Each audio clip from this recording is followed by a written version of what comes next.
What does it mean to be in the age of insight? Welcome to the top 5 data, AI, and analytics posts of the week. This is the 95th edition of the Data Driven Carcast. This is the weekend update where I review, highlight, and recap for you what's hot and what's not in the world of data.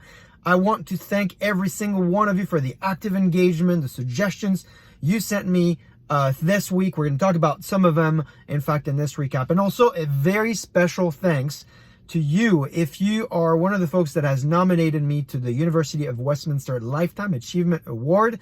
I went to study to that university in the UK, and this week I received an email telling me I was a finalist in this amazing recognition. So if you're one of the folks that has submitted me, thank you for doing that. It's an honor and it's quite incredible. Actually, I'm quite shocked. Now, if you're new to this update, be sure to subscribe. You can comment, like, share, use, and abuse this content. As always, we start with a recap of the celebration of amazing leaders you need to know about if you're interested in data and analytics, and you should connect with them. The first one is Barbara Martin Coppola. She is the CDO at IKEA. Her e-commerce growth went from 7% to 31% of revenue in 3 years. Published an amazing piece in Harvard Business Review on IKEA's digital transformation. This is absolutely a must read this week. If you can do it, at least make sure you reach out to her and ask her how she did it. Then I've got 3 amazing leaders this week looking for talent. So I want to make sure I highlight their work and point you to them. The first one is Renee from Ball.com.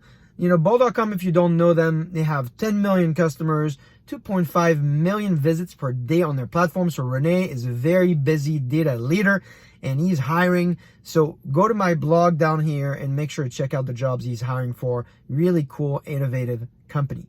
Second is Jim, who is the Chief Data Officer at Invesco. Now, you might remember a session I did with Jim a while back with our common friend Tom Davenport on data strategy. Well, Jim now is hiring a program manager to lead an effort to create a data fabric. We've talked about data fabrics before, to transform Invesco. Now, Invesco recently did a partnership with State Street, and so he's looking for a leader that's as passionate as he is. So again, go to my blog, take a look at that job. And then finally, my friend Gabriela, Chief Data Scientist, AI Strategy and Innovation at IBM, and she's hiring data scientists. Now, I worked with Gabriela back at Alpine Data Labs before the company was bought by TIBCO. Gabriela is an amazing leader.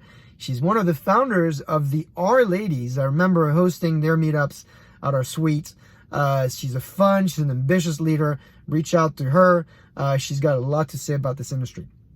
Also, I opened this Carcast with this tagline, the age of insight. So what is that? Well, you might remember Capgemini's report on the data-powered enterprises. Capgemini assessed about 1,000 organizations on their ability to get value from data. And what they found back then was really quite interesting. One, they found that only 39% of companies successfully turn data-driven insights into competitive advantage.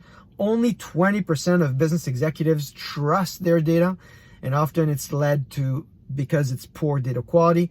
But those who succeed, those data masters, enjoy a 22% higher profitability and 70% higher revenue per employee. So the ones who get it are able to reap the benefits in ways that are really quite extraordinary. So this past week, and thanks to Mike Nash for sharing the research with me, Capgemini came out with industry-specific drill downs to that data to value research project they're on. And there's a lot to be learned there. They really did a drill down on retail. And here are some of the stats that I think you'll like. Only around 16% of customer product or consumer product organizations qualify as data masters, and this drops to just 6% if it's retail. Around 31% of consumer products and 38% of retail organizations are able to introduce new products or services by harnessing data. And almost a third have created sustainable competitive advantage through data. Now, why is that? You'll find a lot of reasons, of course, in the research piece, and Capgemini does a great job explaining that. But 60% of them say it's because of legacy and monolithic systems that make it difficult to offer a seamless user experience. We go back to this idea, why do people want to work with more data, more compelling customer experience? experiences and be able to engage with your employees. Now, there's a lot more in the research paper and the infographic that they've published. So if there's one article, one research piece you should take a look at before the week gets started, I would say this is probably it. I just want to share a few more things about this report. There's 4 stages: laggard, aware, enabled, and data master. And according to Capgemini, 2% of retailers are data aware. So a lot of work there, a lot of opportunity for data. And of course, they have now data that compares retailers to other industries. I want to ask you, what do you think is the number one industry where employees say that they're truly data powered?